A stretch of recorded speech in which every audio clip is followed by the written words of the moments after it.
ጥያቄ ቁጥር 4 የሲቪል መብቶች ከሚባሉት ውስጥ ሶስቱን ጥቀስ ወይም ጥቀሽ።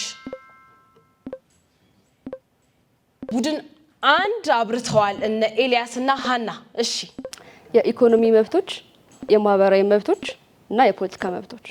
መልሱን በትክክል አልመለሱትም።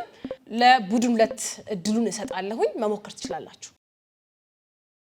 የዲሞክራሲ መብቶች የምንላቸው ለምሳሌ ዜጎች የሚያገኟቸው ለዜጎች የሚሰጥ መብት ሆኖ ከነዚህ ውስጥ ለምሳሌ ማንሳት የምንችለው የመምረጥ መብት ብንል የመምረጥ መብት የዜጎች መብት ነው።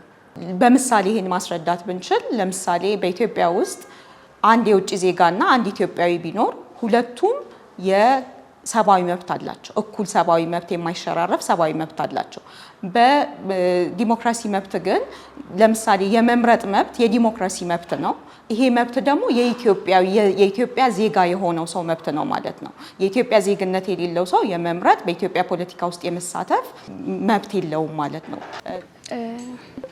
3 ነው። ሶስቱን ጥቀስ የሲቪል መብቶች ከሚባሉት ውስጥ። ኦኬ በህይወት የመኖር መብት፣ የአካል ደህንነት የማግኘት መብት፣ የመንቀሳቀስ መብት።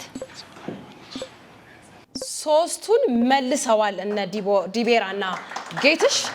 አጨብጭቡላቸው፣ በትክክል ተመልሷል። መልሱን አነባዋለሁ። የሲቪል መብቶች ከሚባሉት ውስጥ ሶስቱን ጥቀስ ነበር የተባለው። በፖለቲካ ውስጥ የመሳተፍ መብት፣ መምረጥ እና መመረጥ ማለት ነው። ፍትሃዊ የፍርድ ሂደት የማግኘት መብት፣ በህግ ፊት እኩል የመሆን ከአድሎ የመጠበቅ መብት፣ የመንግስት አገልግሎት የማግኘት መብት፣ የህዝብ ትምህርት የማግኘት መብት፣ የህዝብ መገልገያዎችን የመጠቀም መብት፣ ምክንያታዊ ካልሆነ ፍተሻና መያዝ መጠበቅ፣ የሃይማኖት ነጻነት፣ እኩል የስራ ቅጥር ማግኘት ወይም የማግኘት መብት፣ በህይወት የመኖር መብት፣ የነጻነትና የግል ደህንነት መብት፣ ከባርነት ነጻ የመሆን መብት፣ ከኢሰብአዊ አያያዝ የመጠበቅ መብት ናቸው። እናመሰግናለን። ይሄ ዩኒቨርሳል ዲክላሬሽን ኦፍ ሂውማን ራይትስ በዋነኝነት 3 ነገሮችን ይዟል።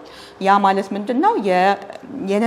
የእኩልነት የነጻነት መብቶችንና እንዲሁም በሰላም የመኖር የመተባበር ኢንቫይሮንመንትን አካባቢን የመጠበቅ መብቶ በተጠበቀ ኢንቫይሮንመንት ውስጥ የመኖር መብትን ያካተተ ነው ማለት ነው።